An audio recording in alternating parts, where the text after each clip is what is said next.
General Nerdery. We almost had to cancel again. Poor Steven, who was supposed to be on this episode, regular guest, editor on Word Balloons, like, probably one of the most involved people on Earworm outside of, well, the people in this room. And Danny, I suppose, so. Mm-hmm. Well, yeah. He's going to be in this room in a little bit. Yeah. So, called out sick today. He was supposed to be on this, and I was like, oh God, do we have to cancel? I would have cried. I would have cried if we had to cancel another recording session in 2023. It's cursed. I mean, not just that. It was this close anyway because of me as well. Yeah. So he's got his fingers very close together. Very close together. Y'all can't see it. Super close together. Never again are we going to jinx this by saying we can get this done in a month if we just do this. We were supposed to be done with this 2 months ago. 2 months ago. Early February. We're halfway. Oh my God. It's going to be July when we're ready for the next session. Anyways, welcome to General Nerdery, your podcast about liking things. Aloha, bienvenidos, and welcome to Newb Island, a place for nerdy fun, friendships, and learning. I'm Professor T. And I'm Professor Z. Much like the starting zone of many video games, the goal of our island resort is to teach visiting noobs about geeky subjects, but away from the stress of having to worry about sweaty tryhards, griefers, know-it-alls, or neckbeards. We like to think of it as learning and luxury. Mac? Yes, Tyler? It's never not weird to me. Welcome back for the third part of this. Yeah, thanks. I'm glad to be here. I'm glad you guys are here. Yeah. This feels the most normal that I've felt in a long time. You know, when we occasionally have to cancel a podcast thing, there's always part of me that's just like, oh, thank God, I have so much stuff to do on an average day. It's kind of nice. But, like, I've gotten so used to podcast. It's not just I've gotten used to podcasting. I enjoy doing this so much that, like, missing one day, I'm like, yeah, it's kind of nice. Oh, I can take a nap. And that, like, miss more than one, and I start just getting antsy. Like, I am ecstatic to be doing this today, and I'm doing this in the middle of COVID brain fog, muscle relaxers, and 2 hours of sleep. Peak performance. If he starts talking about the pink elephants, that just fair We just warning. roll with it. It's fine. There's a reason I have this rock star next to me right now. Oh, man, I left my coffee in my truck. That's fine. I'll just be bouncing off the walls on the ride home. You know, whatever. All right, gentlemen. What have we been ingesting? Tyler has mostly been ingesting muscle relaxers, but maybe some stuff with it. Honestly, saying that mostly, that's probably true considering how bad my appetite tanked for the past week, but... Yeah. It does make you sound like a crackhead when I say that way, but... What have I been ingesting?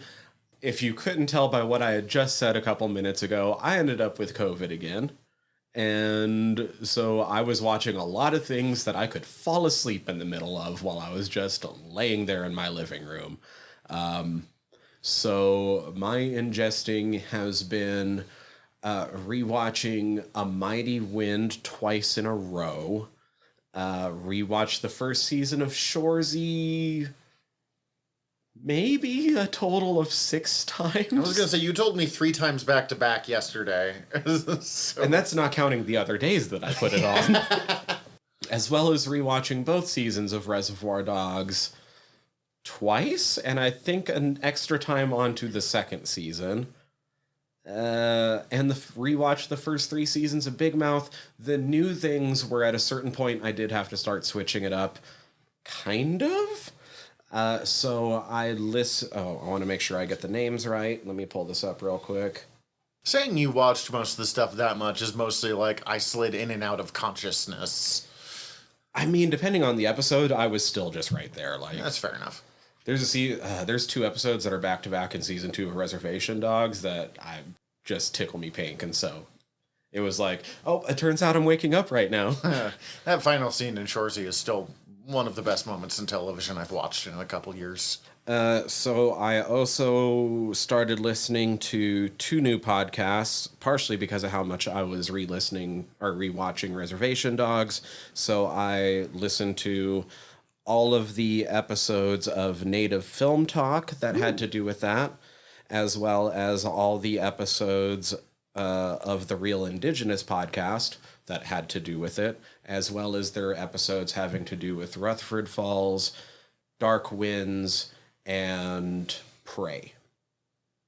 Nice. I don't know Dark Winds.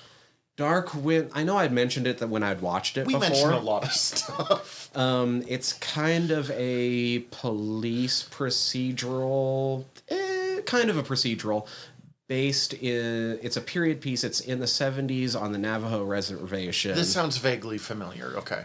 With Zahn McClarnon starring, I can't remember the name of the actor that is the co-star, but he was Embry Call in the Twilight movies. And it's them trying to solve like a murder mystery, but it starts to get intertwined with some of the local mysticism and cosmology. Nice. Based off a book series by Tony Hillerman that came out way back in the day. That is that's an interesting story all of its own. Now that I've listened to all those episodes, I can talk a lot about it, but I won't necessarily go into it now. The cool thing about it is it was basically the book series were all written by a white guy who was kind of telling tales out of school. Like some of the things he was bringing up in the novels and stuff were things that like the Native community were like, wait, who told this guy that? Hey man, shut the up. But because of when they came out and the lack of representation at the time, they were also gigantic hits throughout the community. So everyone kind of knew them, even if it was slightly problematic. And so the TV show kind of rectifies that by taking those and stories and giving it to an all Native writers room and being like, here's the backbone, but now do what you you're gonna guys do. actually tell the story. Fix it. That's really interesting. That actually sounds... The show still has questionable parts, Yeah. but it's overall a lot better. And Zahn McClarnon is, I want to see him in so much more things. So, That's awesome. worth it. Nice. Also learned some really interesting things about, like, the Prey production off of one of the ones I was listening to. It's super interesting when you actually start delving into some of this stuff. I do need to sit down and watch Prey. It's so good. It's so good. Like, maybe the second best Predator movie? Maybe the first? After Predator 1, I assume? Yeah. See, I don't really care for Predator. Then, if you already don't care for Predator, you might think it's the best Predator Well, movie. easily. They do that good of a job with it. That's fair. So, It's really good. basically, I have, in fact, been going super indigenous myself in all of my listening and watching recently. Okay. You've been kind of going that way for a little while. Not fully, but, like, leading that direction. Hey, you like more. all my new stickers? Nice. Very nice. They're all indigenous, in case that's not clear, because, again, we are in an audio format while we're recording here. Don't ruin the magic. It's okay. Even podcasts that have been going for like 15 years, every once in a while they're like, oh, right, that's, you cannot see me. I understand. That's what I got. Nice. Oh, and a little bit of Elden Ring since they dropped the news about the DLC. Woo! Or some news about the DLC.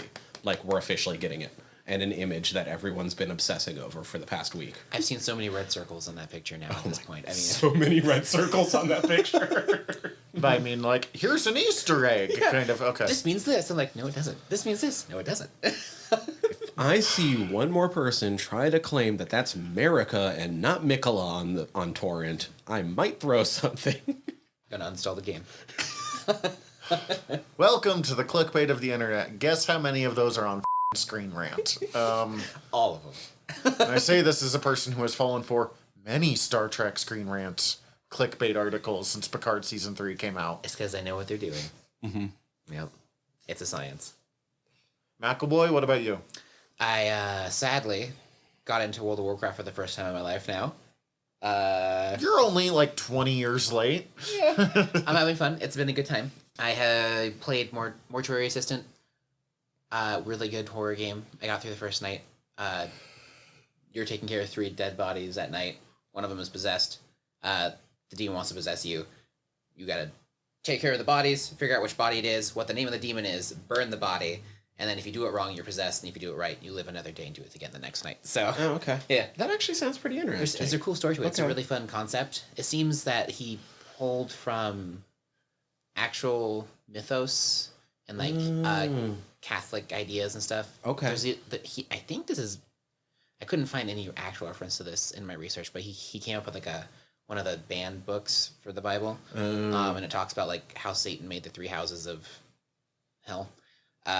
So it's really interesting. So that's fun. Watch some horror movies. We'll be talking about those in a bit. Yeah. Brad Squirms, check it out. It's a good podcast.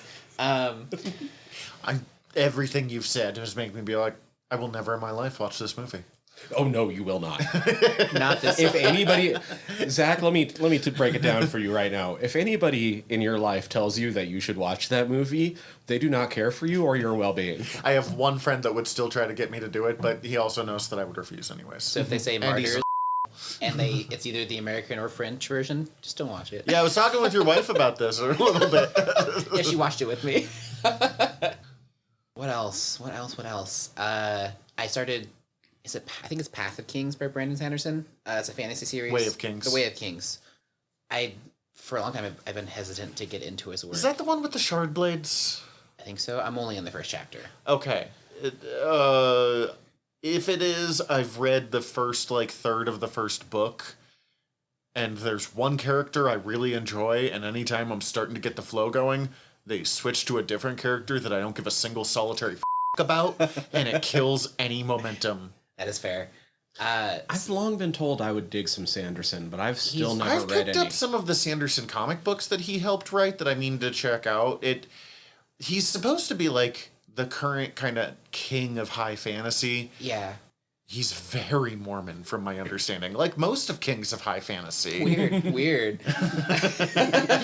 Sorry. Anyways, yeah, you said you've been avoiding him. Any particular reason why? Or? So I don't know if I've said this in the podcast before, but my favorite fantasy series ever written is Wheel of Time. I personally think it's better than Lord of the Rings. Didn't that one age real weird? I've never read any Wheel of Time. Okay. I had a bunch of roommates that did. I've never read it either, so I'm It's just trying to really remember. good. I know things about it through I'm osmosis, also but not saying you're wrong. Conan the Barbarian is my favorite fantasy, so I'm not claiming moral high ground you're when fine. I say it aged weird. I was just trying to think of anything that would have aged weird. I don't. It doesn't matter. I don't. But I mean, it's not the Land of Xanth books. So Now those aged not weird, Poorly. actively terribly. they spoiled real quick. Ooh. Even as a kid, I thought some of that was weird, and I thought back of it when I was a year or two ago, and went, "Oh no, Oh no. Sorry. Anyways, he finished the Wheel of Time Yes, stuff, because and Robert Jordan died. it was pretty divisive. His stuff, if I remember. It was good. Okay, so there would be no author who could have picked up that series and finished it better than Brandon Sanderson. But at that point, you're at the end of a book series that is in the double digits of how many books are I was in the gonna say series. it's 15 to 20. You're going to be used at that point to the original writer and his ideas. So no matter who picked it up, some people just aren't going to like that because that's not what they got invested into. But he did very well. I actually have learned to love those last couple books a lot. And so recently I got into, I think we talked about this in the first crossover we did for Blade 1. I read the Mistborn series with Brandon Sanderson, which was really good. It's it's more than 3 books now, but originally it was just a trilogy. It's really cool. Metal is superpowers, and so you ingest metal and you get a particular superpower for each metal you ingest. Sounds like Dark Knight's Metal. Yeah. But yeah, it does. Except for less Barbados, the Bat God. yeah. But then I liked it, and so I was like, well, I'm tired of listening to Dresden, so I'm going to try this instead. So now I'm trying his actual main series that people keep recommending to me. And so far I'm in chapter 1, it's really good. So yeah, that's what I've been ingesting. It's a guy on a battlefield that's very desperately looking after his people. Yeah, kind of. Yep, he's the only character I care about. I hear I need to try again. I hear it's supposed to be really good, so I'm kind of just... And I can do multiple story arcs, because Wheel of Time, dude. But It really just, like, again, if I'm being a little about this, it was people being like, it gets really good in the second or third book, and I'm like looking at this like 19-hour audiobook being like, I don't want to. oh, okay. Like, And I am a person who likes slower stuff. Like, I think the second Dune book, I love the first. we love Dune Messiah in this podcast. The first book is amazing. It got me into that genre, hands down. I love the second book more. It just is up my alley more. And not saying that the first, like, it's not better than the first book, but in my personal taste, it's something I enjoy more than the first book. No, I think I agree with you. I think Dune, just as a book, is easily the best book of the series. Hands down. But the interesting, wild shit of world building, you and I have talked about this a little bit, Tyler, really starts in Dune Messiah. And by the time you get to God Emperor of Dune, it's just brain-meltingly interesting. It's so fun. And I really nonsense, but I really enjoy Messiah, although I will still contend that it should not be printed as its own book. It should just be tacked on to the end of Dune, and then Children should be the second book. But I'd be okay with that. yep. And then you liked Children, if I remember. Children is probably my favorite of the first four. I need to try. I mean, I just need to reread all of them. I've been meaning to for years. It's just an investment. Mm-hmm. Children was my least favorite, but I don't know. That's Yeah. Dune. It's so good. Love Dune so much. And then after watching these horror movies, I had realized I haven't really been immersed in horror like I used to be, so it's rekindled my passion for just seeking out new and weird stuff in the horror genre. For good and for bad. And then Blade Trinity. And then Blade Trinity. And that's what I've been consuming. Nice. Yeah. This isn't stuff I've been consuming, but I just realized that I did not finish Willow. I completely fell off that series, and I should sit down and finish it. It was good. I enjoyed it every time, but like the moment I broke the rhythm, I just didn't pick it up again. Weird. That show could not figure out what it wanted to be. That's the same thing I ran into. As soon as I broke the rhythm, I haven't been able to get back into it again, although that does remind me, I had mentioned it to you yesterday, which is why I forgot to bring it up right now. I finally watched She-Hulk. Yeah. Nice. I really enjoyed it. It's good. It's fun. It's not groundbreaking. And I feel like it gets in its own way a couple times. Like what? Just the pacing of it and stuff, that's and fair. the deciding, having, what is it, like an 8-episode season, and I think there was still like 2 episodes that felt like filler to me. Yeah, that's fair. But then, God, it picks up so much when Daredevil comes in, but not because Daredevil comes in. Although but that is cool. That is cool, but because Charlie Cox and Tatiana Maslany have great chemistry together. And they're aware of it too, which is part of Yeah. the fun. Like it's that line in the final episode of "I'm She-Hulk, I smash things," and sometimes Matt Murdock, and you're like, "Yeah, you do." And like She-Hulk's one of the few characters that probably won't fall into many of the pitfalls that Matt's other girlfriends have. Yeah, no, it's not perfect. I thought Jamila Jamil was a little bit underused. She should have Titania. been used more. But there wasn't a single episode where I was like, this is bad. But the moment Matt Murdock shows up, and I mean, it's the last like 3 episodes. 2 episodes? I don't even remember. 2 episodes. It outweighs everything that happened before to the point that I have to like struggle to remember what was going down. Other than Wongers. Wongers is great. Wong. There's a rumor basically after that Wong is getting a Strange Academy. Good. Yeah. I hope so. Wong has become one of my favorite characters He's awesome. in the MCU by Also, a long Strange shot. Academy is one of the best books Marvel's put out in years. We will be covering it on Newb Island. Yes. More stuff to hate. Yeah. No, No, in a good way. Like a strange. he's not even a major character in that. Good. Wong is You a... weird like, God, I'm not supposed to swear in this one. I've done such a bad job. We've done so much already. Oh my God. I love Strange. He's one of my favorite characters. But I love to also hate on him because he deserves it. And yet, for some reason, you like Dr. Druid. He's amazing. He's not. Wong is a better Sorcerer Supreme. Yeah. Than either character I just mentioned. He didn't die by a hailstorm, get caught on fire, and put in a dumpster. So, already Almost a just step up. taked my rock star. I gave Mac that comic book today, I like know, my copy of it, so he's just so brimming happy. with excitement. It's going on my bookshelf as soon as I get home, right in the front, next to Wheel of Time and Dune. I mean, I'm Problematic favorites, the shelf. I'm bummed Steven couldn't be here because of Dr. Druid reasons. So Next time. next time. Yeah. So I just also that the episode where during the end credits you get the little illustration of the dude's superhero sneaker collection. And there's like a Wolverine one. Yeah, there was a bunch where I was like, "That's the thing. That's Wolvie. That's," and I was like, I remember a bunch of clickbait articles being like, "This proves," and I'm like, "Shut the f."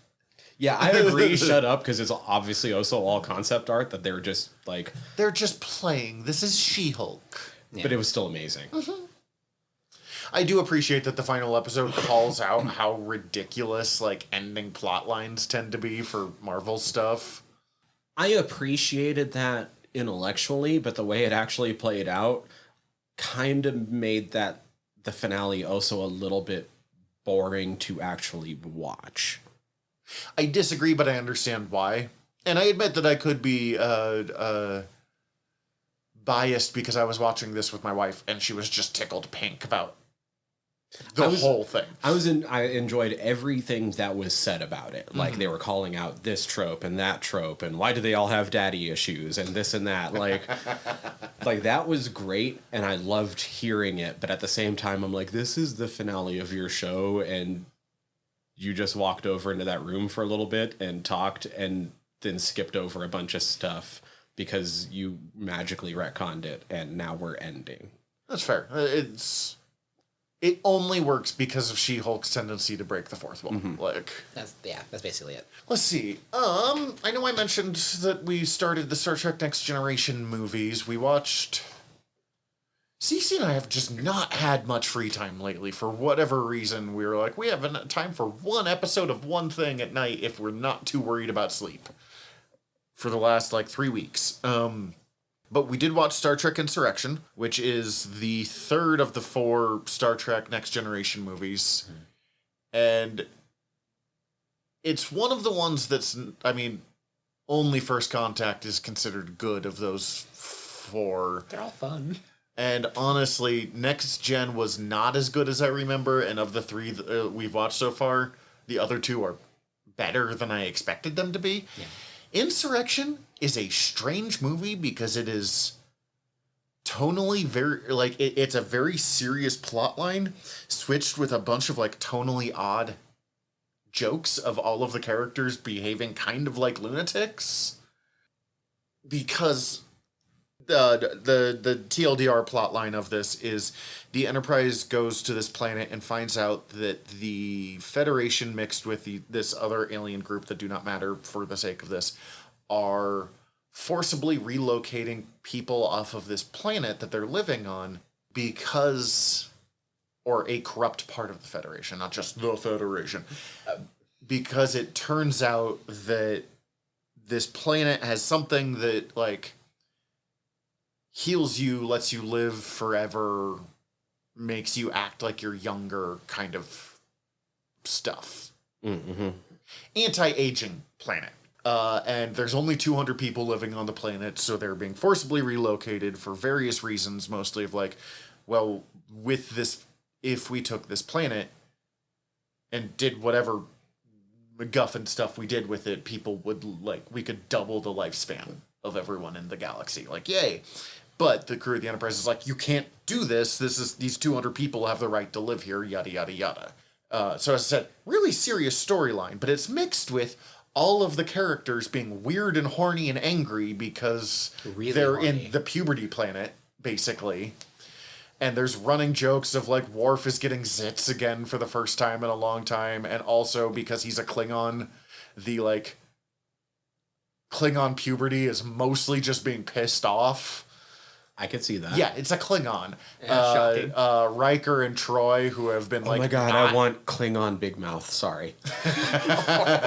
It would just be murder. And hardcore More sex. murder. Riker and All I Tro- can think of is what happened to Garrison Keeler. Sorry, that's a deep cut reference, but Oh no. I loved Garrison Keeler as a kid, but things got dark with him. Riker and Troy, who have had, like, unspoken chemistry or, like, talked about a lot but not acted on chemistry since the very first episode of Next Gen, Yeah. basically immediately get naked and happy. I wonder what his doppelganger thinks of that. also Lower Tom might Decks be crew. dead by that point. Probably right. Lower Decks crew needs to stop by Puberty Planet, They do not. but they should. I mean, yeah. It would actually be fun to see some Insurrection stuff after we saw some First Contact stuff. It's a really fun movie. It's just tonally bizarre from, like, standing up against the Federation to stop the forced relocation of people with some obvious, like, not direct Trail of Tears parallels, but any kind of, like, turns out forced relocation is bad. Who would have thought? With, like, horny jokes and bizarre.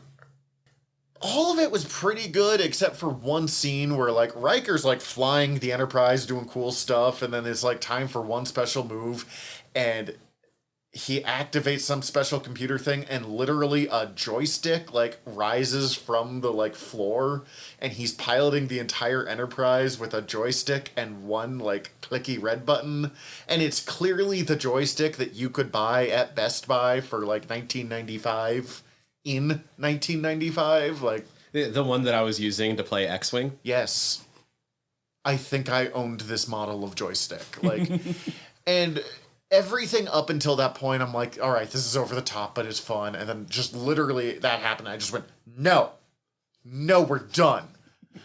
So, and let's see what else. A Kickstarter I backed arrived. It is a comic called Impossible Jones, which is written by a guy named Carl Kessel, who is probably best known. For his run.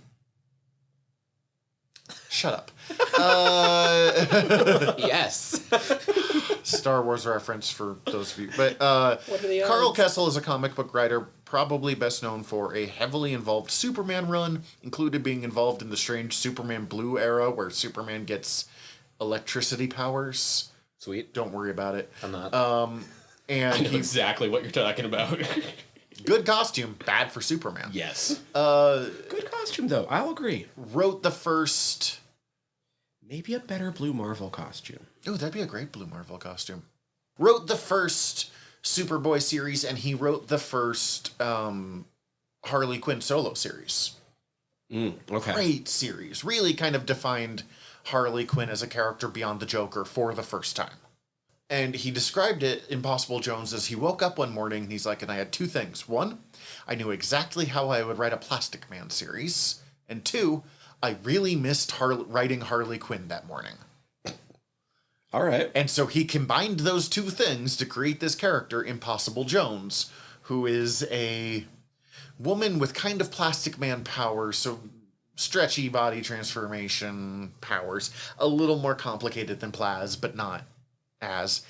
And she is a thief who's given superhero powers, and people think she's a hero when they first meet her, so she goes, sure, yeah, okay, Where's your wallet? totally a superhero. And she will do stuff like capture the thing that's being stolen and turn it in for the finder's fee. But take that like 10% finder's fee. Mm-hmm. Or, you know, oh, she's fighting one of the ongoing villains is kind of another Harley Quinnish character named Holly Days, who is basically a Harley Quinn with a Christmas theme. Okay. She was a follower of Krampus. Yeah, it's goofy, but it's fun. And she'll stop Holly Days, but Holly Days just happens to get away. And, oh, Holly must have gotten away with the rare Fabergé egg or whatever. And then she, like, keeps it and pawns it off later on. So, like, she helps save the world, but the entire time she's looking for stuff she can steal. Okay. The whole time. You Like, gotta it's pay rent. I don't yeah, know. it's kind of an interesting, like, she's not good, but she's not evil by any stretch of the imagination. Like it's neutral. It's a fine line to play on. That's cool. That's fun. Yeah, I really enjoy it. I know it is available on Amazon. I don't know how many places it's available. Like I tend to try not to be like, I've read this thing that you absolutely cannot buy unless you back this one specific Kickstarter.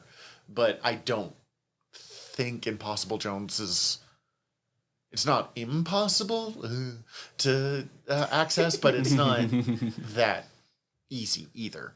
Okay. And then finally, I have started a podcast called The Oldest Stories that tells the stories and the history of the ancient Sumerian people. Ooh. Okay. So, like, it covers through, the legend about the invention of writing. Ancient Sumerians called him Dagon. Yeah, we're gonna get into that, I promise you. But, like, it covers, like, Gilgamesh and the literal rise of civilization in the Levant and the Sumerian period and the rise of the Akkadian Empire and the Neo-Sumerian period. And I stopped listening after that, though I'm gonna come back to it because I got kind of sad because at the end of the Earth 3 period, the first civilization on Earth no longer matters as a people. Like, ancient Near East civilizations will continue for another 2,000 years, up through the Achaemenid Persian Empire. But the Sumerians, the founders of the first cities, the creators of the first known form of writing, are done after that. And, like, the stuff that's coming up is still really cool, but I just got kind of sad. That's fair. Like... That's fair. 4,000 years of civilization, predating writing, predating pants! Predating most anything. Just done. And I was like, oh. I'm going to go listen to my murder podcast now. Without pants. Well, I'm at work a lot of the time, so with pants, but I'm grumpy about it. I did see this thing of pants were invented 2,000 years ago or something. I mean, it's more than that. Like, pants were invented like 3,000 years ago for the first time. But there's evolution or signs of a flute. They say 6,000 years ago, but it's really like 6,000 BC. So it's 8,000 years ago, which means there was like a 4,000 to 6,000 year period where we had music, but we didn't have pants, which kind of sounds like the dream. Yeah. I'm down. Mostly because for a lot of that period, we were wearing animal skins, and it's a lot easier just to make a skirt. It's true. Wraps and stuff. Pants are a pain in the butt. They really are. As someone who sometimes wears a kilt. I mean, I made a couple of skirts, and at first I was like, I'm just battling toxic masculinity, and I don't know if I really want these. And, like, they're the only thing I wear on my days off pretty much anymore. Like... I don't blame you. I need to get more kilts. They're so comfortable. I do need a, like, proper kilt. We have a couple of trailers. Not much to say on most of them. They're kind of mood trailers more than anything else. Right, let's, Ted Lasso, I guess, to start. Ted Lasso? I mean... I trust Ted Lasso. I trust Ted Lasso. It was more of a mood trailer than anything. I suppose the ongoing theme was something...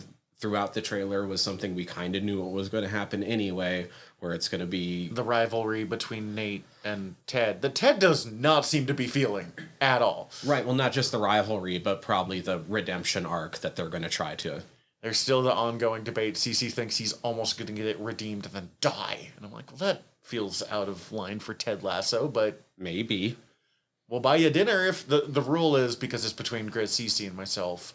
if Nate doesn't get redeemed, we have to buy Grizz dinner. If Nate almost gets redeemed but dies, the other two of us have to buy Cece dinner. And if Grizz gets if Grizz gets redeemed, my roommate that was on our episodes, if Nate does get redeemed, they have to buy me dinner, which is the safest bet I have possibly ever made in my life. And either way, it's really just the three of us want to go to James Bar and have dinner one night, like, which is fair. Yeah.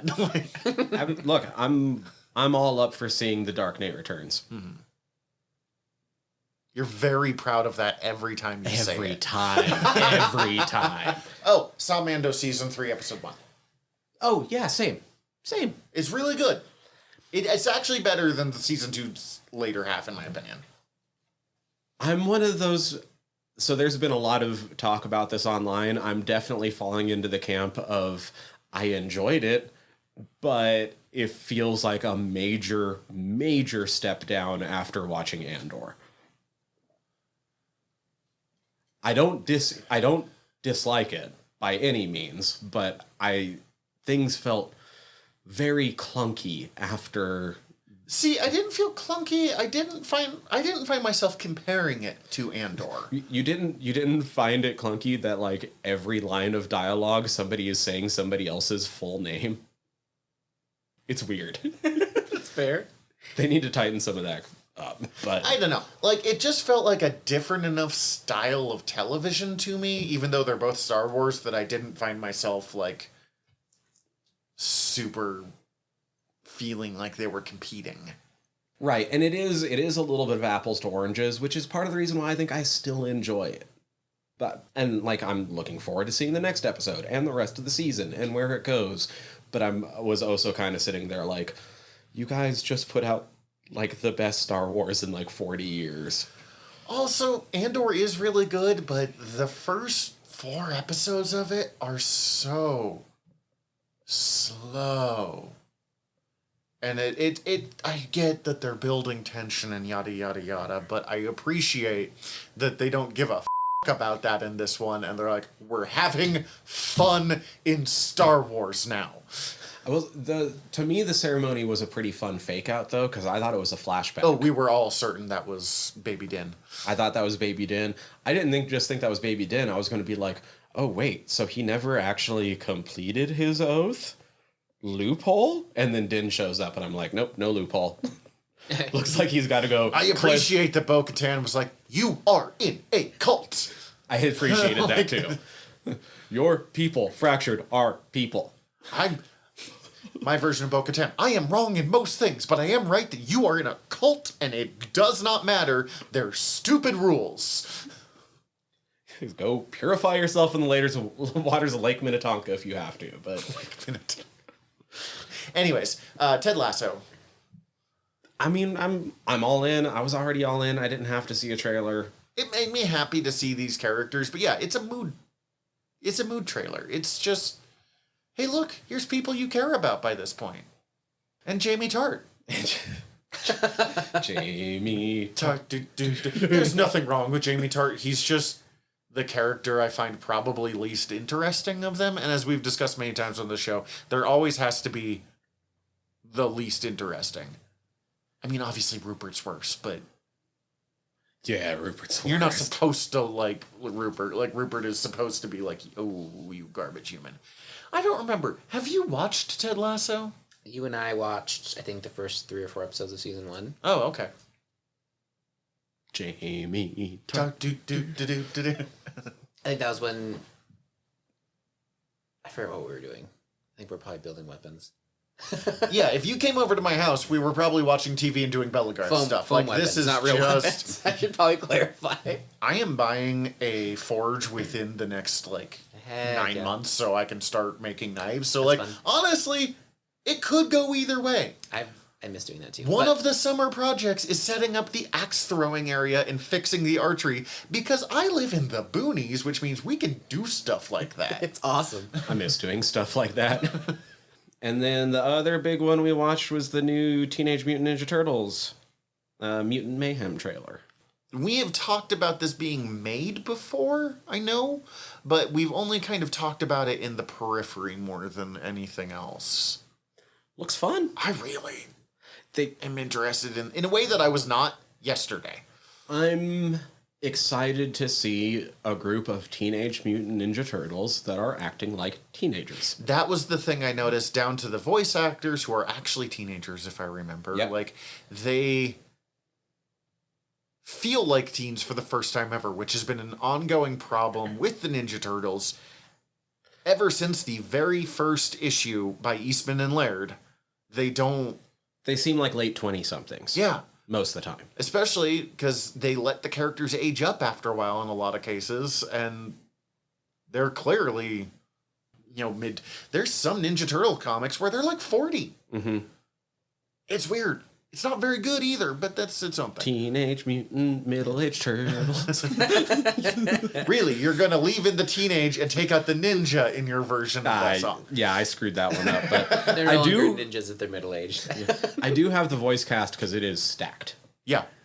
So just to give the Turtles their due, those new up-and-comers, I don't know if they've done other things because I don't have credits in front of me. I just have names. It's Micah Abbey, Shaman Brown Jr., Nicholas Cantu, and Brady Noon will be, respectively, Donatello, Michelangelo, Leonardo, and Raphael. I really thought they were... I mean, we only saw moments of them. I thought they did a really good job in that, though. I agree. The rest of this cast is blowing my mind, partially just because of some of the characters that are also going to show up. We have Hannibal Buress showing up as Genghis Frog. I don't even... Like, there's some of these that I don't even really know who they are. Rose Byrne is Leatherhead. John Cena is Rocksteady. Do the next part. Yeah. Seth Rogen is Bebop. God, that's such brilliant casting. And before Peacemaker, or I guess before the Suicide Squad, I've been like, whatever, John Cena. But no, that man's comedic timing is amazing. So good. Did we watch together the outtake reel? Where he's just riffing on set and getting everyone to just crack up. I don't remember, but we're gonna before I leave today. It's so good. Ice Cube is Superfly. Natasha Demetrio as Wingnut. Ao Adibri is April O'Neil, which I love Ao. She is on Big Mouth since we brought it up earlier. I don't know Ao, but she was good in the, 2 lines she got in the trailer. Giancarlo Esposito is Baxter Stockman. It is the most brilliant casting I've seen in a long time. I had the toy of this character, so I'm super excited to see Post Malone as Ray Fillet. Heck yeah. I don't remember Ray Fillet. I remember reading through the list and being like, good actor. Post Malone. Really? Good for him. And I don't hate Post Malone. I know a lot of people do, but I don't know why. He seems like a fun guy. Yeah. I think it's because he looks like a doofus. He does look like a doofus. He looks like a guy who is probably a lot of fun to have at a party, but you're not having the deepest conversation with him. Mm-hmm. He's also a nerd. Yes. Who makes fun, goofy music and looks always... He's kind of like Ringo Starr, who also gets a lot of hell, of being like, look at what my life is, man. Like, what's happening right now? Fair. I wrote a song about an octopus. Of course you did. One of my favorite Beatles songs. What a cutie. Exactly. That's it. Paul Rudd is Mondo Gecko. Maya Rudolph as Cynthia Utrom? I don't know that character. Ultron? I assume it's going to have something to do with the Ultroms, who are the brain people like Krang. Mm-hmm. And, I was about to say but I think I just went through it all, so... Isn't Jackie Chan like... Oh, Jackie Chan as Splinter. Yeah. And we don't see any sign of Shredder in this or anything. I didn't see anything. I didn't see anything. It sounds like they're going with more of the mutants side as opposed to Shredder or the Ultroms. If it does well, then they could do a sequel with Shredder. That'd be great. We don't need to rush into Shredder. We see Shredder like every time. Exactly. I'm fine if we don't see him this time. Part of the reason of that is because the Ultroms are not very exciting. As fun as Krang is as a toy. I mean, you could just do the dynamics of the team for the first movie because they're so young. Just learning how to be a team with some no-name bad guy. Exactly. That's what I think it's a pretty smart move. The animation style is very across the Spider-Verse, it's very Spider-Verse stylized. Yeah, it's very close. I don't know how to describe the differences. There's definitely differences, but it's in that vein in a big bad way. Yeah. Which, great, that has been my favorite animated movie of the last 10 years, at least, so... I heard that they're trying to make a Batman Beyond movie that they're hoping will be their Into the Spider-Verse. And I'm having to, shut down the part of my brain that's like, you can't do that without Kevin Conroy and Will Friedle. I mean... You can. That's just, I'm not going to argue. That's very specific to me. And part of that is I somehow ended up watching... I guess this isn't ingesting.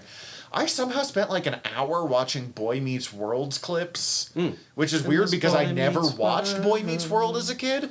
But it turns out I'm just a big fan of the comic timing of Will Friedle. He's good. In live action. I've only really ever seen him not even seen him, just heard his voice in animated stuff. Yeah, I've seen that entire series more than once. Turns out, Will Friedle's character is the only part of that show I care about.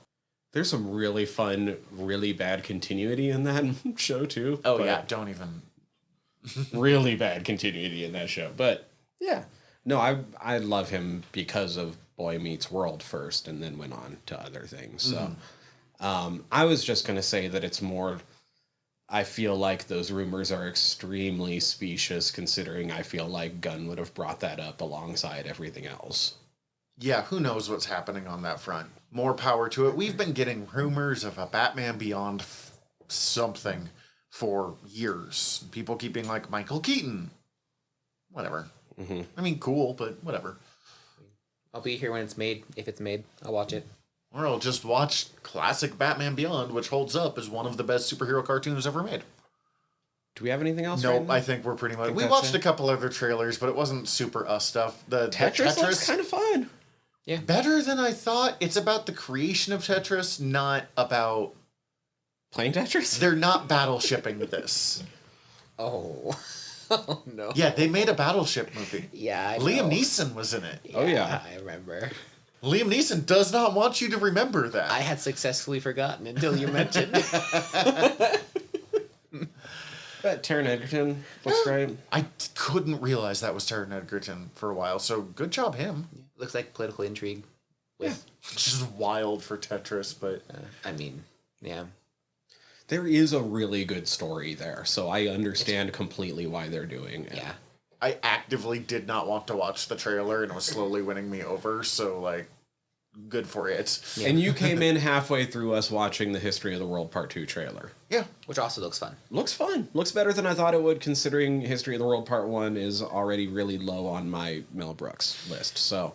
History of the World Part 1 runs the danger of pretty much any kind of, like, variety show. Because, I mean, that's basically what it is Yeah. different bits. Yeah. Some of them are really good. Some of them are extremely forgettable. And because it's not done across multiple episodes, but the original is a movie, it goes on about half an hour longer than I want it to. Even though the ending is really strong. It's just there's always, like, a middle point that I'm like, ugh, for the love of God. There is one other thing, I guess, before we move on to actually talking about Blade Trinity, which we will do in a second. There's one thing I didn't quite... I guess I ingested because I was watching a show. It was a live podcast, but just an accomplishment for myself that happened this past Tuesday that I have just been riding high on all week, and I have been waiting for our nerdy show to bring it up. I made Kevin Smith laugh this week. Oh, yeah? What? The Fat Man Beyond podcast Did a live episode. Well, they always, whenever they aren't recording it in the bar that they normally do, the Scum and Villainy Cantina down in LA, whenever they're having to do like a Zoom episode, they broadcast it live on YouTube. And Kev reads the comments while they're going.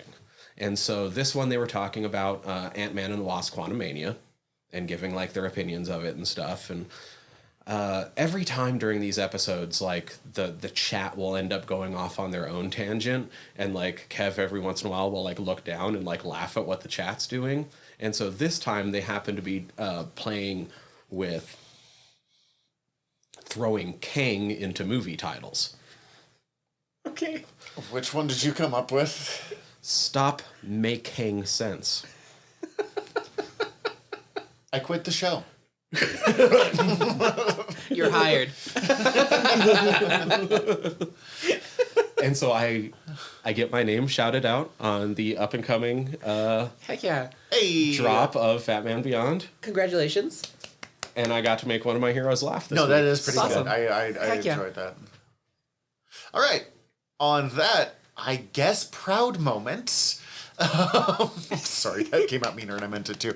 Let's take a quick break, and when we come back, we will talk about a movie that is not a proud moment. I mean... No. All right, guys, play Trinity. So I haven't seen this other than last night, where I paid $3 for this movie and was actively unhappy about that fact. I haven't seen this movie since it came out in theaters, which was in 2004. Apparently, that was 19 years ago that I watched this movie. That aged me into dust when I thought about that. I was 9. 2023, man.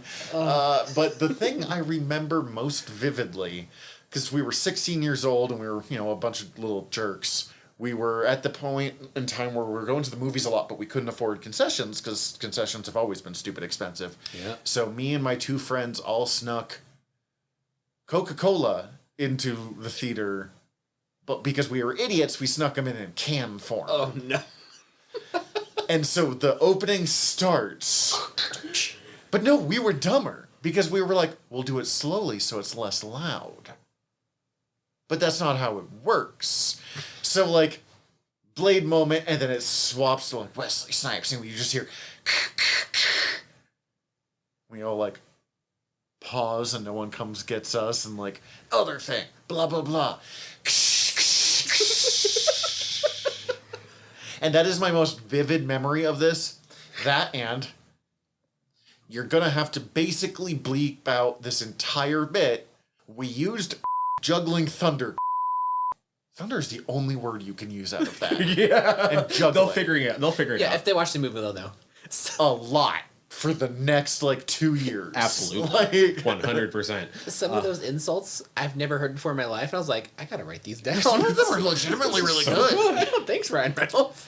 Okay, Now, so... real quick, the opening the cans in the theater does remind me of my most vivid memory of going and seeing The Two Towers in the theater, where the guy sitting next to me in the crowded theater, as soon as it starts, 2 tall boys come out. It's just... The fact that we couldn't even do it in, not only did we do it in the longest way possible, we couldn't do it simultaneously, so it was straight up...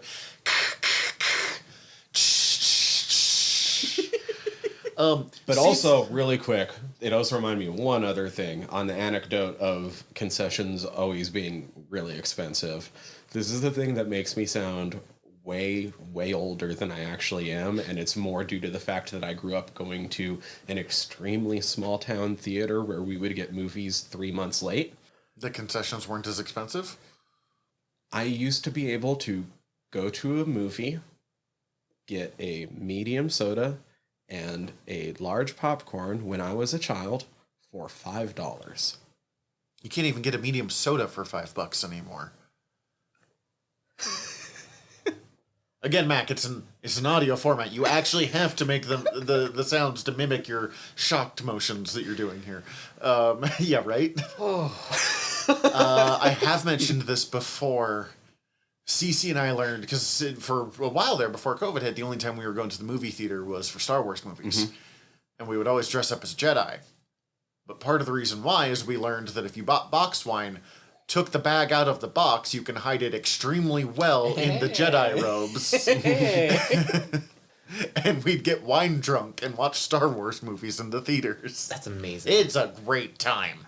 Yeah. Now we just bought the giant projector screen that is 8 feet wide and have a semi-decent... I mean, we're going to get better speakers, but semi-decent speakers. And it's not the same as watching it on a full screen, whatever, but it's... a lot closer than you were before. God, it's cool. God, it's so nice. That's awesome.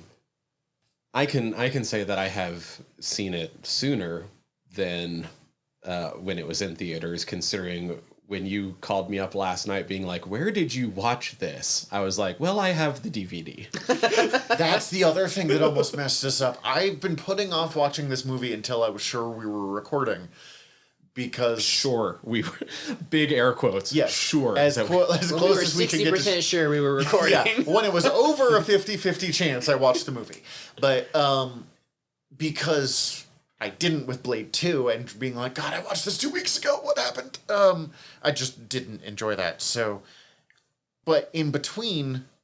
When we watched Blade 2 and watched this, they took it off of Tubi, and it's not currently streaming on anything. unless you pay for it. So I had to rent it off YouTube. Same. And didn't know that at first. So when at first I was like calling up Tyler being like, where are you watching this? And they're like, I have it on DVD. It's like, if I can't find this tonight, you two are just doing the episode without me. We're done with this. Like, We're cutting it. and then I found it. And I enjoyed it more than I expected I would. Same. I think here's what happened. When I went in at 16, and Blade 2 was like my favorite movie of all time at that point because little edgelord in 2004, I thought Blade Trinity was going to be awesome, and I tried to force it to be awesome, and it just didn't work. Because it's not. It is objectively not a good movie. But when I went in going like, this is a bad movie, just find things that you like about it. I successfully found a bunch of things that I enjoyed about it. Good. We will make fun of a lot of stuff, including but not limited to Dominic Purcell in the worst role I have ever seen him do. Yeah. Honestly, though, I haven't seen him in much things outside. Yeah, it's basically this and Heatwave and Legends, but I really like him as Heatwave, so, you know. He's supposed to be really good in Prison Break, but I never watched Prison I don't really Break. care about Prison Break. Like him and Wentworth Miller. Wentworth Miller are supposed to be the saving graces, really, of Prison Break. But Well, they're the main two characters, so I would hope so. and honestly, Wentworth Miller was so good as Captain Cold that like I'm kind of now debating going back and watching Prison Break just to watch those. Well, two. and he did quit being Captain Cold to go back to Prison Break. And various other reasons of stuff going on in his life. But Anyways. we have mentioned some of the cast. Should I just round it out real quick? Yeah, Because I have it in front of me. weirdly star-studded cast. Wesley Snipes, of course, is back as Blade. Didn't want to be. You can tell. Chris Christopherson back as Whistler. Not sure why, but we'll get into that. He had a whole 5 minutes. Jessica Biel as Abigail Whistler. Spoilers. Ooh. Did we mention that we're doing spoilers? We're doing spoilers. Spoiler alert. Ryan Reynolds as Hannibal King. I was thinking about... For some reason, I thought he was playing Frank Drake. Either way, he's about as far from either character as possible. We did read something with Hannibal King. We read the Vampiric Versus. Yes. Or Montesite Formula. Yes. Either one. We've come across him a few times, and none of those instances was he this. No. Ryan Reynolds proved in this movie that he could play Ryan Reynolds really well. Hey, Ryan but Reynolds. this was the first time he played Ryan Reynolds in an action movie. I was looking this up. Before this, he'd done a few small things, but it was like... It was like Two Guys, a Girl in a Pizza Place. And Van Wilder the year before. Which I loved Van Wilder, but I'm pretty sure I can never watch that movie again if I want any affectionate feeling towards it. We already mentioned Dominic Purcell as Dracula, or Sex comedy from 2003. Like, Sweet. or Drake in the modern day. we will get into how angry I am about everything involved in that. Parker Posey as Danica Talos. Callum Keith Rennie as Asher Talos, who I completely forgot was in this movie. He has a big part in Battlestar Galactica. He's one of the other forgettable vampires. Yeah. Okay. The brother, right? Yeah, he's the other dog guy. Vampirize the Pomeranian? Yeah. the blonde white guy that isn't Triple H. Yep, that's the one. Okay, we're on the same place. Triple H is Jarko Grimwood. Speaking of which. His name is Jarko Grimwood? Jarko Grimwood. You know, he's probably the most character in that movie. I'm Oh not my gonna god. lie. You broke my hand! Everything about this movie. Natasha Lyonne as Summerfield. Haley Page as Zoe. Mark Berry as Chief Martin Freed. John Michael Higgins as Dr. Edgar Vance, which that also blew my mind. Completely forgot he was in it. Patton Oswalt as Hedges. James Remar as FBI agent Ray Cumberland. Michael Anthony Rollins as FBI agent Wilson Hale. Christopher Haredahl as Calder. Everyone else is pretty... I mean, I could go through their names, but it's all pretty little parts for the most part. It's like all the hanger-on vampires. This is a weirdly star-studded cast on a B-level, or a B-movie level cast. Like, a bunch of B-movie people who tend to make fun movies. Yeah. That did not make a fun movie that, by my understanding, Not a single person enjoyed making this movie. Yeah, for a lot of reasons. I do know some of the... I didn't go as deep as I did for Blade 2 on this one, but I can clear up some of what happened behind the scenes. Well, okay, first of all, who's the guy that wrote it? You mean writer-director Yes. David Goyer? David S. Goyer, who I looked it up, and I know we've talked about this before. That man wrote the Blade trilogy, the Dark Knight trilogy, Man of Steel, and Batman vs. Superman: Dawn of Justice. Yes. I believe he was also the one who at one point was quoted in the entertainment rags as saying, you shouldn't throw the Martian part onto Martian Manhunter, and was also the one that said She-Hulk should hook up with Hulk. Yeah, wasn't it like basically she's like a green porn star or something? Something like yeah, that. he said some weird but Okay. yeah, for real. I just am blown away that you can do Batman Begins and The Dark Knight, which are the two best Batman movies. Really good. Honestly, then Dawn of Justice. Like, how did you just veer that hard? Here's the thing.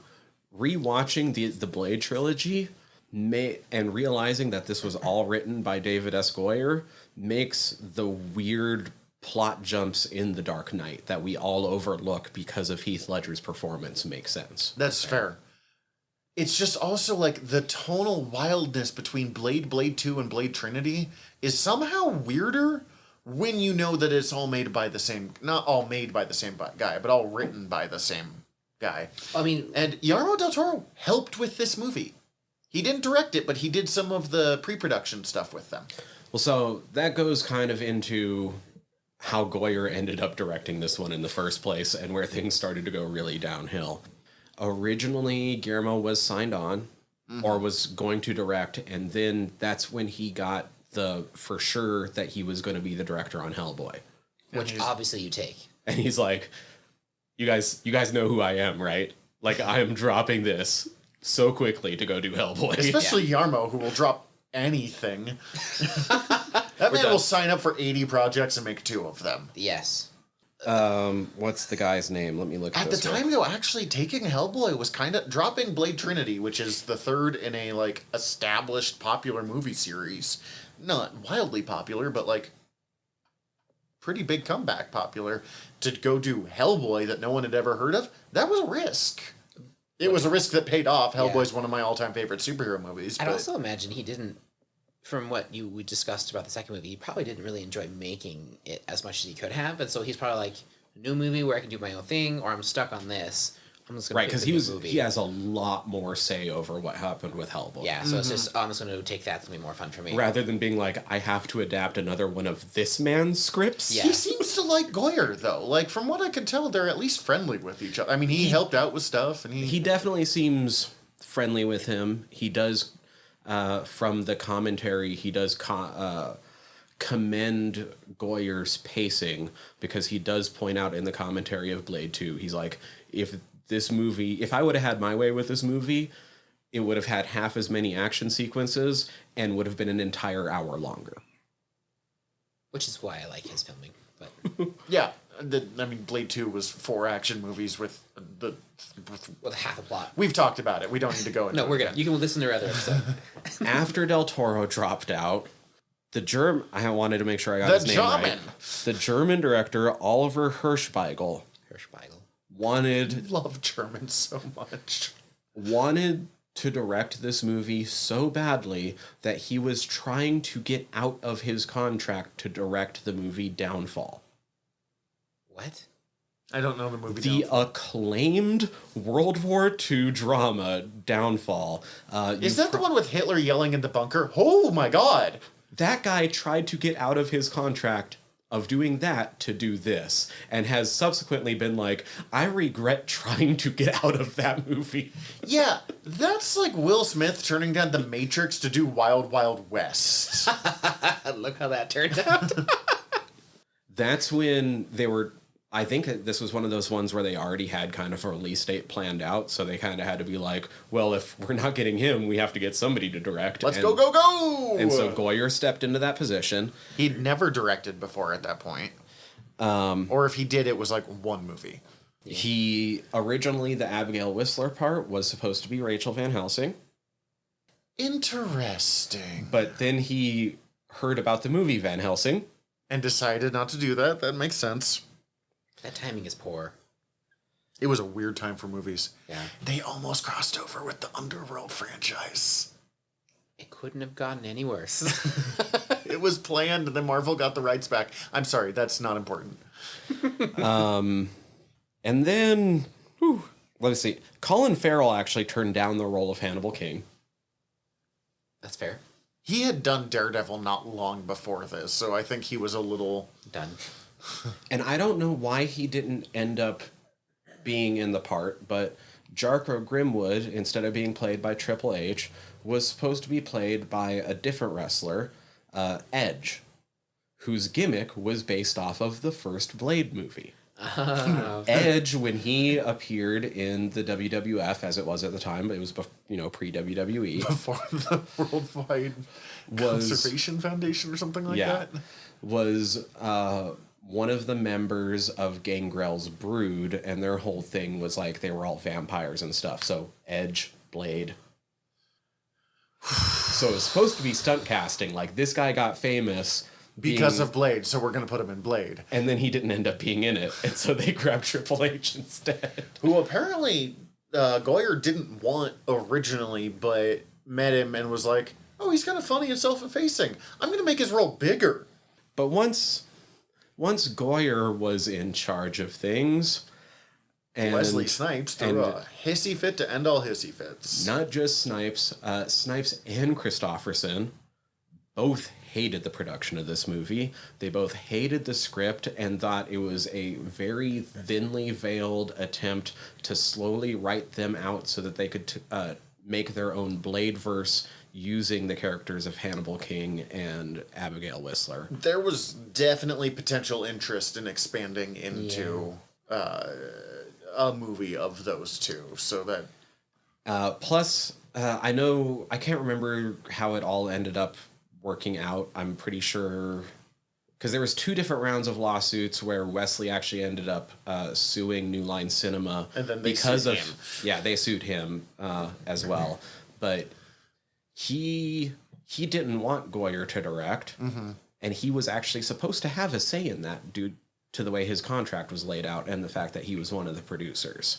So when they sort of overruled him to sort of make this movie happen and then underwrote his part and like were kind of like writing out him and this guy that he's become good friends with over the course of production, he suddenly kind of just went and hung out in his trailer the entire time with just rolling clouds of weed smoke billowing out. Would just call Goyer a racist, just like passing him in the hallway, and at a certain point in production started only communicating with him through post-it notes that he would actually sign as Blade. Also, I'm pretty sure I heard that he repeatedly kept calling Ryan Reynolds Cracker. Ryan Reynolds Cracker, yeah. Which, whatever, but... Okay, so, like, I understand he was getting kind of screwed by this production, but also he was such a giant man baby taking it out on everyone who did not deserve it that I don't have much sympathy for. No, I don't either. He probably didn't have to be that big of a diva about it, but also, like, I kind of get it because he is, and at that point was very much Blade. Yes. Also, 3 years later, he went to prison for tax evasion, and he tried the sovereign citizen defense. I didn't know that. I found that out last night, which is like, you can't tax an individual of the... I can't explain sovereign citizenship because it doesn't... Neither can make they. sense. Yeah. It is... I'm not beholden to your rules, and your rules say so. Yeah. Basically, yeah. Anyways, I'm going to call the police when I need them. I'm going to take over the Malakir Wildlife Refuge. Stop sending us dildos. No. You got sent so many dildos. We're way off topic. But here's the funny part. In my opinion, and I remember laughing the first time I ever saw this, I thought one of the funnier lines that Ryan Reynolds has in this movie, when they're all on the roof and they have the little exchange and Blade sort of walks off from him and Abigail, and he turns to Abigail and he's like, he hates me, doesn't he? Yeah. And he did. The scene ended before that happens. That was not in the script. That wasn't him ad-libbing. That was Wesley Snipes walking off set after the scene ended and him turning to Jessica Biel and saying, he hates me, doesn't he? And it flowed with the movie, so Goyer kept it in. Oh my god. That is so rough. Oh my goodness. Oh my god. Poor Ryan Reynolds. everyone, yeah. Okay, so that actually seems like a good place to start on this. Ryan Reynolds in this movie. As we said, he'd never really been an action star before this. Put on 25 pounds of muscle for this movie? And he immediately showed that he could. He was great. He's great. He's Really good. Ryan Reynolds. He's not Hannibal King. Yes, No. but he defined what Ryan Reynolds as an action star could be. And we described it before as he was auditioning for Deadpool. No. He found out who Deadpool was making this movie. Right. Because someone was like, you would be great as Deadpool. And he's like, I don't really... And they handed him Cable and Deadpool 2, in which Deadpool describes himself as Ryan Reynolds mixed with like a meat grinder or something like that. And Reynolds laughed and was like, I would be great at this. And that's why the Deadpool movie exists. And here we are. Absolutely. This movie came out around the time period that I was really actually starting to pay attention to entertainment news more. Mm-hmm. And it was right after this movie dropped that you first started hearing the rumors of like, Ryan Reynolds is Deadpool. And everyone would be like, Ryan Reynolds, that guy from Two Guys, a Girl, and the Pizza Place. And I would be like, have you not seen Blade Trinity? He is going to be the perfect Deadpool. I am 100% behind this. It was, well, this wasn't a big movie. And I mean, like, it was kind of a B-movie action. Like, superheroes were not the tent poles that we think of them today. Yeah. This is the movie that proved that he had star power in a way that we didn't know before, because there have been plenty of actors that did some sitcoms and then did a raunchy sex comedy and then... That's it. Fizzled out. Even good ones. Even, I mean, Freddie Prinze Jr. had a nice run, but he kind of did those two things. And, I mean, he's had a career ever since, but he didn't maintain the star power that, like, Ryan Reynolds did. Yeah. And still does. Yeah, still does. Yeah. I mean, he's been in movies this year that were big-name movies that were mostly... And he runs that phone company, too, or helps run it. Mint Mobile. And he uses... I didn't know he helped run it. And Aviation Gin. Yep. Like he... That one I knew. And actually, I forgot to even bring it up. Football? I was going to say, when we were watching the Ted Lasso trailer, I was like, this makes me also wish that the next season of Wrexham was starting soon, which I think it's supposed to, but... And he played Detective Pikachu. Yes. Yeah. Which is great. I did not expect good things of, and then really enjoyed every moment of that movie. It's a good movie. Bulbasaur Herd. Bulbasaur Herd, and actually proving how terrifying Mr. Mime is as a human being. Mr. Mime is the worst. We did a whole episode on this, and it was mostly Steven and I yelling at Mr. Mime. I still say Lick a Tongue and Psyduck are the worst, but... Gengar looks amazing. That's my favorite Pokemon, by the by. Gengar and Hypno. Oh, so good. But Mr. Mime is terrifying. Yes, he's a psychopath. Anyways. I am curious, what are all the things that you ended up liking? Have we even done the plot of the movie yet? Oh, vampires want to get Dracula so Dracula can do Dracula things. Dracula dies. The end. Theoretically, all vampires die, but they're automatically setting it up for future... I think in the immediate area is what that lady said. But it was supposed to, like... spread. But obviously it didn't work, because at the very end of the movie, it's like, the war is still continuing. Yeah, but there was also the implication that one day Blade was going to, like... The third fail and yeah, exactly. No, it's just whatever. Yeah. I mean, the alternate ending, he kind of lives because he vamps out on some doctors at the end. That's what it's implied, yeah. Okay. And then rides off presumably to continue his hunt, but it seems like it's a much darker, not held in check Blade. I was definitely watching being like, I don't believe in suicide, but man, like, if really all is keeping vampires from coming back, Blade would not have a problem at all. Just... killing himself. Yeah. Mm-hmm. Don't do that, by the way. Just PSA. Right. It's never the option. But I mean, Hannibal King. As much as we ignore Hannibal King, I liked Whistler's daughter more, Abigail Whistler, more in this one than I did the first time I saw her. But Another on-set thing. Whistler's daughter. This is fun. At the end, towards the end, when she shoots the arrow at Dracula, and you kind of have like the straight-on shot of like the arrow sort of coming at the camera. did she actually shoot the camera? Oh yeah, went right through the lens of a $300,000 camera. Well, don't put that in front of an archery range, man. Like, It's amazing. There was like a plexiglass sheet above the lens that she was supposed to be aiming at, and just full on bullseyed straight through the lens. Heck yeah. That's amazing. it is incredible. She has terrible form. Better than Hawkeye, though. Better than Hawkeye. Hawkeye has the worst form I've ever seen. Okay, so like, I know we've covered this in the podcast. My wife is a big bow hunter. She has ruined me for archery on set. That said, Abigail Whistler's shots would be a lot better if she would stop flicking her frickin' hand so hard every time. You're supposed to just like Let go. loosely let go of your fingers. Like literally, it's basically just like stop holding it in and let it go, as opposed to like actively letting go. And then you follow through, you don't move, because then the shaft of the arrow is still traveling across the bow. I did find it funny. There were a couple of points of one, she starts shooting with the bow and then it's showing it either going faster or stronger, or I don't remember what, but faster. didn't show any sign of like changing stuff or even her like upping the pressure, so it didn't make any sense. You're And then just going two, up to like 20 miles. it shows her thing afterwards, and apparently Abigail Whistler, for a vampire hunter who specializes in archery, has no concept of what grouping is.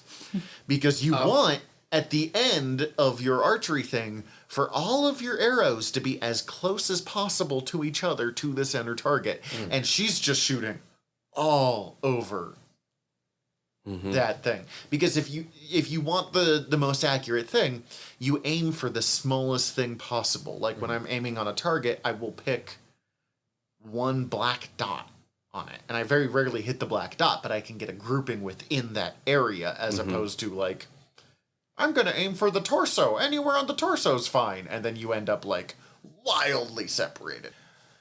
Making fun of the Night Stalkers was fun. I don't know. Like, I feel like this movie was two good movies that got turned into one terrible movie. Interesting you say that thing about the two movies. The opening car chase was supposed to be the opening to Blade 2. Guillermo hated it and how it ran straight into a second thing and cut it. Which is why they never use that weapon that he uses at the end of the chase again in the entire movie. What is the weapon? I don't even remember. He had that The like shotgun. knife on the string? string. Oh, that was super cool. And then he goes back to Whistler and he's like, this worked really well. And then he doesn't use it for the rest of the movie. That's because that was supposed to be in the movie before and was cut. I did like the shotgun that was shooting stakes out of it, though. That was pretty cool. That was cool. Just loading stakes into a double-layer shotgun and then popping people. I wanted to tell Whistler, you do realize there are other guns than shotguns, though, right? Because he just hid like 10 shotguns in his area. Well, if he's not using shotguns, he's blowing himself up, so... I kind of headcanoned it as like, this is the closest we had at the time to somebody using the Hellfire shotgun. Yeah. No, the stuff that I liked is, I mean, just the Blade stuff. It's less good Blade. Like, I enjoy... I cannot remember a single actor's name. The main guy. Blade. Wesley Snipes? Wesley Snipes, yes. This is where my brain is. You have the COVID brain and the muscle relaxers, and somehow it's affecting me instead. Wesley Snipes as Blade is always fun. Yes. He's just... even when he's not trying or caring or being fun to anyone around him, you were going to disagree with me here, clearly. I actively didn't like a lot of the scenes he was in this movie. I could feel like the lack of like energy, because in the other two movies, you can tell you he's felt the lack into of it. energy from Wesley Snipes on Blade Trinity? Yeah, weird. like it. The way he delivered lines was like so like. Yeah, no, he was phoning it in. I just like Wesley Snipes' Blade enough that I still enjoyed him phoning it in. That's fair. I am not, by any stretch of the imagination, claiming that it was quality product. The most energy I saw him give in the movie was when he was talking to the police officer, and they're like, "They'll kill me if I tell you." And he's like, "Motherfucker, I'll kill you." I'll just enjoy it more. And that was like the most energy he had in the whole movie. That and when he was making fun of the Night Stalkers. So last episode, I brought up and explained the whole concept of fake shemps and, using stand-ins and stuff. I chose to do it with that movie because it sounded like he wanted to be there for that movie. Yeah. This movie, unless it's a close-up, it's not Wesley Snipes. Yeah. And I obviously, we know why. Yeah. From the creation of the movie. But, like... Legitimately, 80% of him in this movie is his stunt double.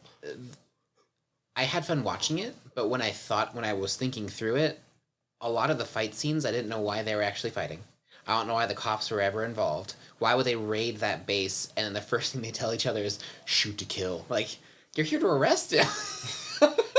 And then okay, now, to be fair, that already happens in real life way more I often know. than it Yeah, should, that's... too. I know. But yeah. I also, I mean, I looked at Nikki and I was like, huh.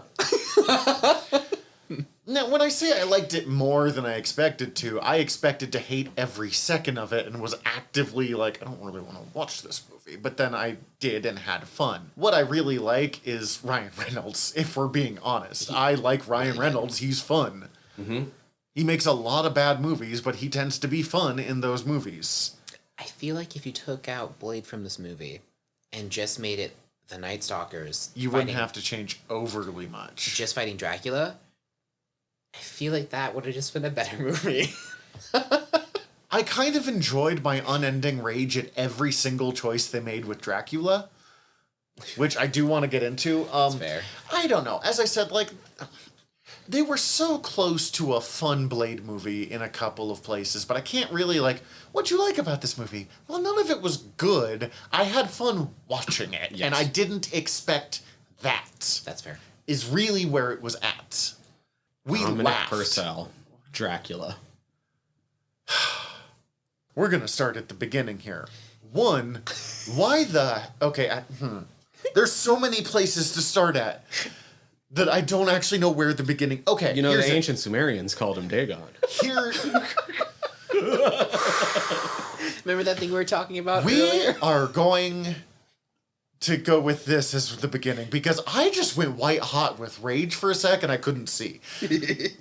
If you're going to use Dracula, why are you going to do everything possible to not call him Dracula?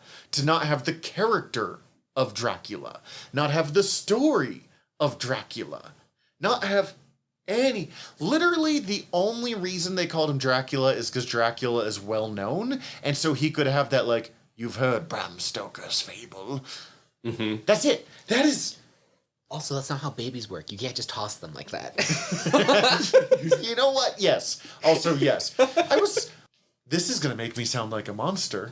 I was disappointed Dracula didn't just toss the baby down the center. I'm surprised he didn't eat it. Because we spent all of that time watching them run up that unending thing with the idea that he could drop the baby at any point. Yeah. And I was certain that he was going to be like, catch me, Blade, and drop him down the thing. But instead, they stopped to have a pointless conversation on the roof. Yeah. I Okay. literally told Nikki's like, why did he steal the baby? I'm like, portable snack? Yeah, that's what Easy said. That's a Go-Gurt right there. Yeah. It's like a Capri Sun. Wait, Probably tastes about as good as a Go-Gurt, too, They which is actually real had bad. Capri Sun. They had the freeze-dried humans. Another thing that Cece said. Yeah. How are you my wife? That's creepy. Okay. That is. So, okay. Wait, freeze-dried humans. I do want to point out, this is one of the neat things that they actually carried over. That was supposed to be explained in the very first Blade. That makes sense. That was how they were going to keep all the vampires alive after La Magra showed up, was that they had already established these human farms. Gotcha. Most of the scenes involving those got cut, but if you go rewatch the first There Blade, is some reference to when they're them. going into the vampire nightclub in the beginning, that's what are on the racks that they're pushing as they're going into the warehouse, that he almost gets run over by. Gotcha. Yeah, I'm amazed that he did not blow that up, considering that he blew up literally every other thing in this movie. Okay, but just to get back to my rage at Dracula, because we're just gonna go through this. One, it is so clearly that he is playing Varney and not Dracula, and they chose to go with it because Dracula has better name recognition. Which, That being said, fine. I don't know if Goyer intentionally wrote Varney. I don't know if he knows that because Goyer reference. does not know anything about the Blade movies or almost any character he writes, despite the fact that he was involved in like a 50-issue run of JSA. You don't worry about it. That was a really good run that got worse when he left. But mostly it was the other writers like taking his stuff and making it worth reading. I'm not getting into my opinions of Jeff Johns. But yeah, clear like that is Varney down to Sumerian. Although Varney was Volusian. It's all the way back to like Kull, but like all of that. He was originally called Dagon. No, he's not. You guys have to stop turning Dagon into demons. He was a random Sumerian god out of like 150. They were busy. They had there were minor city-states that existed for like 3,000 years. So they just had time. But they had gods for everything and wildly competing stuff. And if you ever get into conspiracy theory, they're like the Anunnaki, which is a name for the major level Sumerian gods. There are only 12. Only 12 Sumerian gods, and they're aliens. I'm like, no, and no. There's like 12 gods of war alone. You can just go back to ancient Greece and see all the gods they had. Then, some of them were originally Anunnaki. Aphrodite is a direct... Yeah. They just stole Ishtar. Okay, but then if we ignore Sumerian... Actually, no, because they show up in a ziggurat that for some reason is completely excavated. But there's nothing around it. There's no wider city. It's just a random ziggurat in the middle of the desert. Ziggurats were the centerpieces to every major city. You don't, at least as far as I know, and if I'm wrong and you have proof, please tell me. I love Sumerian history. Ziggurats don't just exist in the desert. Yeah. That would be like putting a major cathedral, and I mean like the one that burned down in Paris a couple of years Notre ago. Dame. Notre Dame. That'd be like putting Notre Dame In the middle of nowhere. in the middle, like in the Florida swamps. Like that's like It'd probably do well there. no. It didn't do well where it was. They bring him in Multiple times, actually, but... Dracula. I'm not calling him Drake. Dracula is supposed to be like he ranges wildly from character point to character point because at first he's just mean angry, vampire. eating people, including other vampires. Like there's no deeper. He's just a giant anger brute, and then he shows up completely incapable of putting on a shirt properly, which is probably the most accurate part of Dracula. As I called him Himbo Dracula is how you're supposed to do Marvel's Dracula, but CC pointed out Himbos are nice. So Yeah, that's a good point. F-boy Dracula. Yeah. They successfully played a Dracula who would have been defeated by a floppy drive. So I will grant them that. Yeah. But he's supposed to be like deeper planning, but is not actually involved in any of the plans. No, he just goes and hangs out, like, in the upstairs loft while the other vampires are playing. And then shows up and is threatening because he could kill them. That's fine. His upstairs loft, completely reused sets from Stargate Atlantis. Atlantis? And one of the actors is a reused actor from Stargate Atlantis. The good stuff. The guy that like gave them the random here's the one arrow that I managed to make. Oh, okay. Yeah. He was in Stargate Atlantis in another completely forgettable role. Hey, I can't even remember. God, Stargate Atlantis. That's the most depressing thing I've heard, and I liked Atlantis kind of. I like it. The only good thing that came out of Stargate Atlantis was Jason Momoa. Also, the only good thing to come out of Baywatch Nights. Yeah. Like, you could have largely taken Dracula out of this movie and changed absolutely nothing about the plot other than here's our MacGuffin device to kill. Who was that?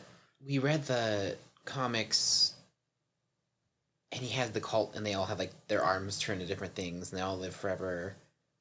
And he killed what is his name? He looks like a robot, and he can like turn his arms like hammers and knives and stuff.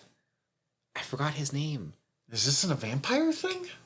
We finished those comics before we did this movie. Period. He did fight. I think he straight up fought Dracula and killed him. Apocalypse? Yes, Apocalypse would have been a better villain there. Vampire Apocalypse would have been better. Yeah. Then when we get to the final thing, and suddenly he's Drake is obsessed with honor. Out of nowhere, he talks like Worf lines from TNG. They had Worf's weapon. Kinda, yeah. Kinda. And then I've watched one clip of Worf from the new Star Trek Picard season, and it is better than any single thing that Dracula did in this entire movie. And then he shows up and he's like, "Are you ready for the endgame, Blade? Obviously, I super respect you, even though we've had no interaction that would make me respect you. And I'm going to fight you in not only the world's most pointless and practical armor, not remotely Sumerian." Props to Dominic Purcell. He did all of his own sword fighting. Yes. And it was bad. It was not sword fighting.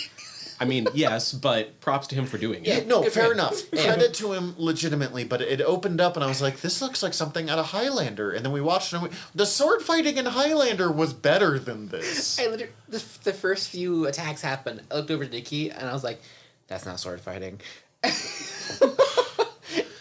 Ancient Sumerians would have existed during the Bronze Age. So, one, they wouldn't have had that fake steel armor that he was wearing. Mm-hmm. Two, I mean, I guess the only open, like, realistic thing is the wildly open chest, because bronze armor was so heavy that you didn't tend to wear a chest piece. You would wear a conical hat, sometimes some kind of armored chest, but it tended to be more like wicker kind of stuff. You're more likely to use a wicker shield. And then, like, a conical helm and a bronze sword, or more likely a spear or axe, because the swords didn't exist until about 2000 BC, and they didn't become common weapons until the Iron Age, because you could make longer weapons more functional. So he should, if you wanted him to be Sumerian, because I guess they did for some bizarre reason, I'll even let him have a full armor set, even though the Sumerians wouldn't. One, you don't need a shirt that somehow shows more of your nipples than the shirt you were wearing before that had exactly one button. The one button was important. It almost looked It was Japanese. holding back that Dominic Purcell sexiness. It almost looked Japanese for parts of it, except for the random, like, Renaissance or pre-Renaissance, like late medieval period Needed more lace fluff. side going on here. Like, and I'm not someone who's like, well, that's a 14th century helmet and you're supposed to be taking place in 10th century, because just shut up. But none of that armor matched. None of it made sense. It actively hampered him. I saw the arm piece and I was like, It was wiggling while he was fighting because it wasn't attached or made properly. and then I was also like, so like, you wear armor to protect yourself, right? And I guess if you're in a duel without a shield, that could maybe help, but like... And then he takes it off and is more effective, and then he just turns into angry demon man He not only took and that is suddenly actually effective. Yeah. Like, he took the arm piece off and his shirt off. It all came off. And Dominic they Purcell started- wore a shirt for as long as he could. Yeah, and then it was just wrestling at that point. I'm not going to lie, I'm still blown away by the fact that Parker Posey's in this movie. Yeah. She's one of those that I know her, but I can't really... So I know I've seen her in more things than just this, but because of how often I rewatch them, I always think of her as being as one of the ensemble people from the Christopher Guest movies. And in fact, in Waiting for Guffman, she gives what, in my opinion, is one of the most heartbreaking line deliveries in all of cinema. In a scene where she's saying, if this play doesn't work out, they always have a spot for me at Dairy Queen. Oh. They might have after this movie. But also, I have a feeling that, well, I'm pretty sure I read this anyway, and it's not just a feeling, but with how much they're both known to improvise, that all of her and Ryan Reynolds back and forth was all improv. She came across as a good actress. Working everything she could in a really bad role. She was not. I felt like her line delivery when she was torturing Ryan Reynolds or Hannibal King. Ryan Reynolds, let's be honest here. Was really good. Like, how close she sat to him, and then the whole just in his ear, like, I'm gonna make you eat that girl. Literally, the only time she was dangerous is in that I'm gonna make you eat that girl. That scene was very well done. It was just every other. Just out of curiosity, just because I bring up her improvisational talent, do you guys know anything about how the Christopher Guest movies are made? No. Because it's kind of interesting. I've never seen Waiting for Guffman. I don't even know what movies these are, to be honest. There are a lot of like Waiting for Guffman, Best in Show, A Mighty Wind. Okay, I've seen some of them. They don't write dialogue for those movies. When they write the script for those movies, they say, this is where it's going to start, this is where it's going to end, and then they write like 5 to 10 page backstories for each of the characters, give it to the actors, and they improv every scene. It's just, and they give them they get good improv actors. It's just like D&D role play, but it's just, that's all it is. It's interesting. I couldn't do that. No. I would flounder immediately. It's insane, the performances they give, because you would swear up and down that was scripted with like the deliveries and the timings and the intricate layers of the humor that they're working in. But they're just going, this is your character. We need the scene to start at this place and end at this place. It's basically method acting at that point, because you're just the character. Yeah. And then they also just take tons of footage, too. Oh, yeah. There must be like 80 takes for each. Because if the conversation fizzles, you have to start over. Go again. Well, and even if it does work, it's just, like, well, that one might be hard to make work, or like, it's just... And so then John Michael Higgins, who was like the scientist familiar of the vampires. Okay. He's also in all of those. He did a good job coming across as a really skeezy. Wait, he was the psychiatrist doctor guy? Yeah, he was the guy that they were yes. interviewing in the very beginning. Yeah. He's also the rich, sometimes billionaire or sometimes villain billionaire from Legend of Korra, who always shouts, "Julie, do the thing!" You're right. I forgot about that. And the guy interviewing him, who's in a bunch of stuff, but is not the only reason this is important is Chris goes, "That's Dr. Cox, the psychiatrist." The guy interviewing him has 1 episode arc in Scrubs where he plays Dr. Cox's psychiatrist who has the most combative relationship with him. And I just remember him sitting down going, "You will not defeat me," to Dr. Cox. Brilliant. That's amazing. It's Dr. Cox. It was really fun to watch this movie with a bunch of people who had no plans and to be like, did we have fun? Did we enjoy it? Ryan Reynolds made me legitimately laugh multiple times just on his own. I also wanted to point out, since we pointed out the sword fighting and the archery stuff that wasn't accurate, some of the things that Ryan Reynolds was doing in the fight scene with that wrestler was actual jujitsu. The armbar and the reversal he did were semi-accurate. Like, I actually perked up. I was like, they did something semi-correctly? Well, here's where the semi-correctly comes in. They were doing it WWF style. Yeah, so, like, it was flared, but some of it was based on actual things I have done. Like, well, and watching... You said that's Triple H? Triple H, yep. Watching Triple H just do actual wrestling moves to him, I was like, well, if you're going to hire Triple H to do it... of course you're going to do that. And like he goes through that entire fight scene, does the fights the dogs, kind of runs from the dogs. Yeah. Those dogs aren't dead, by the way. Where's my dog? Have you checked the lobby? That would not have defeated the dogs because they're vampires. They would have gotten up from that. And then like falls through and lands back where he started. Cece cracked up at that. Like, it was legitimately well done. Bit. Yeah, that was really good. I enjoyed it. It was just everything else in this movie, including, like, weird pauses, and when he's explaining Drake and he's, like, talking directly to the camera, it just pulled me completely out of the scene. Not Ryan Reynolds' fault. That was a director who didn't know what he was doing on it, like, which is fine. There's a director going like, why isn't this the Downfall guy?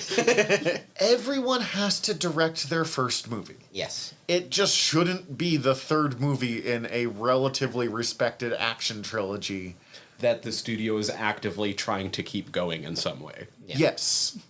I guess there was also the scene where they're roughing up the base level familiars, and they have that guy hanging off the side of the bridge or the building, and the phone rings, and Blade's like, "Oh, it's you!" and then grabs the phone out. That's kind of what I mean of, like, it's just fun to watch Wesley Snipes play Blade. And then Ryan Reynolds like, you should try blinking more often. Sorry, I had a lot of sugar this morning.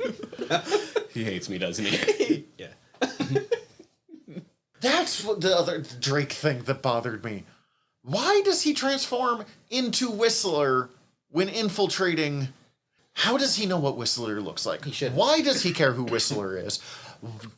Why would it matter other than to confuse Ryan Reynolds, who's on morphine at the time and can't do anything? The only other person he tricks is the blind lady who cannot see that he's Whistler. And he turns back into himself before he kills the blind lady, so it doesn't even matter. Natasha Lyonne, you got done dirty in this movie. Did they just have, like, we need Chris Christopherson to appear in a certain number of minutes in this movie? I guess so. I mean, if it would have been Chris and Wesley's way, they wouldn't have introduced any extra hangers on, and it would have been another them against vampires movie. Which is funny to me because I was thinking about this, that he was mad about how little Blade time, and I could see Wesley Snipes being like, Blade doesn't need help, and then being like, literally the point of the script of this movie is that you are wrong. Like, I think introducing the Night Stalkers was a good call. Killing off Whistler immediately was a bad one. I don't think he should have, and this is just my take, and He I shouldn't have come Whistler. back in the second one. I think he should have stayed dead. I don't think the way they brought him back in the second one, I didn't like, and I don't think it makes a lot of sense. No, it makes zero sense. But it why existed do because that? we wanted more Chris Christopherson, which I did. I'm glad he was there, but like story-wise, in all honesty, he shouldn't have come back. And then to bring him back just to blow him up in the first 5 minutes of the third movie. There's a lot of crossed wires. It's not working very well. Yeah, you could have had a cool Blade movie. You could have had a cool Night Stalkers movie. And instead they had a bad both. And there are ways you could have had them work. Including still just having Ryan Reynolds doing his whole Hannibal King thing. But, like, I don't know. And I don't know what I would have done. I wouldn't have killed Whistler. I would have... That whole scene is terrible. Like, Whistler's actively just killing officers. Yeah. Blade is not killing people, and Whistler does not care. There's a lot of kicking in this movie, I realize. But, like, Blade's, like, doing his kung fu thing, and Whistler's just pulling shotguns out of every, like, orifice of that building, just blasting cops away, blowing up his computers. Y'all do not know how many shotguns I have. At one point, he runs out of ammo in his current shotgun, loads 3 shells in, shoots it 4 times, and then grabs a new shotgun. I was like, what? He had one in the barrel. Happening? It makes no sense. And they killed so many cops. Okay, they went in saying, shoot to kill. They killed so many cops, and then they didn't shoot Blade on sight. And then the cop thing stopped being a thing until the very... It needed to be again? Until they wanted to be like, we haven't had enough James Remar, and we're paying James Remar. And even then, it didn't need to be. It just was like, well, they did blow up the better part of a building, so I guess we'll bring the cops in again. Oh, that was the other thing that confused me. They straight up, like, attack various human guards when they're breaking into bad psychiatrists' He smashed place. that other doctor's head against the door. A couple of times, they straight up pulled a gun on the guy that was going to call 911, pulls out another gun just to be fun with it, Right, Reynolds. and then leaves, and I guess that guy's like, I guess I'm not going to call 911. He pointed a gun at me and then left. I mean, they're still in the building. Would you call the cops? I would leave and then call 911, yes. I mean, I would too, but... I would hit the panic button that I'm certain is there. It has to be while there. booking it after Ryan Reynolds leaves. Do you think Dr. Karen Jansen from the first movie wakes up and reads some of the headlines after all of this and being like, turns out I dodged a bullet leaving that guy behind? I think so. What was the line? Also, Hannibal King was cured by her thing. They didn't even really mention that. Thank you for bringing that up. This movie gets really, really, really screwed up when it establishes there is absolutely a cure for vampirism, instead of kind of the weird half cure from the second movie. Yeah. If you can cure them, why are you going to vampire genocide Because it's easier. Blade. with biological weapons? Yeah, no, none of this movie. This movie makes about as much sense as Wonder Woman 1984. Which is the most plot terrible movie we have ever discussed on this podcast up till this thing. Another movie I had fun watching, and then we talked about it, and I just started ranting for an hour and a half. The only other part of the movie that I got a giggle out of was when the psychiatrist is sitting with Blade in the police station and he's interrogating him. He's like, how's your relationship with your mother? And then I had like panic flashbacks to the first movie where I think my exact words after that was extremely sexual. I always find underpinnings for disorders like these are sexual in nature. Like, shut up. Yeah, like, I was like, okay, so clearly you're practicing supposed to be Freudian. evil. It's so easily set up to be evil, but you're still the worst psychiatrist of all time. You're worse than Diana Troy on Next Generation. She's At not least even a she therapist. pretends. Oh my god. Some of the stuff she would say actively hurt me. I'm like, you cannot say that to a client. The important thing about Diana Troy was that she normalized the idea of therapy more than Yes. almost anything ever has. She's still in one of my media. favorite characters. Oh, in the she's entire amazing. show. The Adventures of Diana Troy, Space Therapist, is always great, even when she's dating the worst people in Next Gen history. Also has killed more people than some therapists I know. When she was on that... She should have killed more people than any therapist you've ever met. If you know therapists that have killed people, they should probably not be therapists. I mean, I've watched the Hannibal TV shows. So good. Yeah. There's First time I saw Hannibal is also the first time I took the dab rigs, so that might explain why I hate both of them. Oh, no. That first episode is already an acid trip. Yeah, Brian Fuller's style on that show throughout it, the entire thing is I couldn't watch wild. that high at all. I almost smoked before Martyrs, and then I was like, That's a probably really good shouldn't. idea that you didn't. I probably should. I'm realizing that we're bringing in a conversation that we had in between recording, but like, well, you guys know us. It's legal in Montana. Okay, do we have anything else on Blade Trinity other than... Because I don't need to yell more about Drake, but I probably could if we needed to fit in time. I think I got everything I wanted to talk about. Yeah, I got all the little trivia I had stored away out, so... Is it good? No. Is it better than you remember? Probably, unless you for some reason thought it was good before. I never watched it before, and even after I watched it, I had fun, and I got to watch it with Nikki, which made it more fun. So bring a friend. I had fun watching it. I expect I will like it more than Morbius. Speaking of which... It's Morbin time. He said it first. As we discussed on the Morbius episode, I made you guys promise to control the number of times that we're going to I say haven't it. said it yet. Me either. I know. On camera. I mean, not camera. On mic, at least. I know. We have a camera? I hope not. I said, stop making sense before I said more. I'm just... I know. The whole thing was I was saying when we talked about that was I know you're going to say it. I'm not trying to stop you from saying it. Just make sure that you're doing it like at the right times and not interrupting every single sentence. That's fine. Because before we started recording the Morbius episode, that's what was happening. We're professionals. Yeah. No, we're not. Yeah, Morbius next time. Yeah. We're hoping next time is actually next week. Oh, God. Please. Like, I want to do I'm legitimately enjoying the Marvel vampire movies, but I am so looking forward to everything to else. we have everything coming. that's coming up. The monster stuff that's coming up. The Moon Knight that we're reading. The man Month thing. of Thor that's eventually going to happen. That's a while away. The hiatus I took from the show, I think, Took was less time. shorter than the time it's taken us to watch these movies. Oh my god. The General Nerdery stuff we have coming up is some of the... I haven't been excited for some of these episodes in a long time. And I'm always excited for General Nerdery. So, yeah. So, Morbius next time. We'll have fun in the same way that we had fun this time. And then on both shows, a lot of fun is coming up. So, thank you. In the meantime, we're your Generals of Nerdery. I'm Zac. I'm Tyler. That's Mac. That's Mac. Hi. Dismissed! Alright, guys, quick postscript to this episode, because I completely forgot that I kind of was 98% sure that I had this. I can tell you for a fact, what was the release date of this movie? 2004. What do you remember what day? I'm going to look this up real quick. So this was released December 8th, 2004. I can tell you for a fact the first time I saw it was on December 18th, 2004, as I, in fact, still have my ticket stub. What in the Why? world? That's amazing.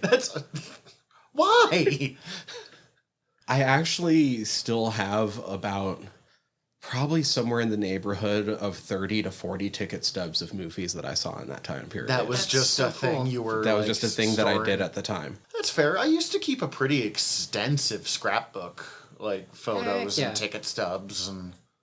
I haven't tried to keep it nice. You can see that it's fading. Yeah, and I could- some of the ones that I have, I think are completely faded and you can't tell what they actually Yeah, are anymore. it turns out they don't use high-quality ink on ticket stubs. Because I don't think you're supposed to keep them for almost 20 years. That's so cool, though. 19 years this December. So I awesome. wanted to bring this up while we were talking about the movie, Heck because yeah. I was pretty sure that I still had it. And so if you guys, little piece of history right here. I very like that special to my Mac is heart. odd, and my response is basically, you doofus. The spectrum. That's all I got. Now we can get out of here. Sweet. Peace. Maker. Thank you for listening to this episode of Newb Island. If you like the show, please hit subscribe. Also, if you could rate and review us however you're listening to us right now, that would also be super helpful. As always, we are part of the Earworm Podcast Network and would greatly appreciate it if you could go check out all of our sister shows over at earworm.com. That's EARVVYRM.com. A big special thanks to Ian Ford for our theme song and music. We'll catch you next time.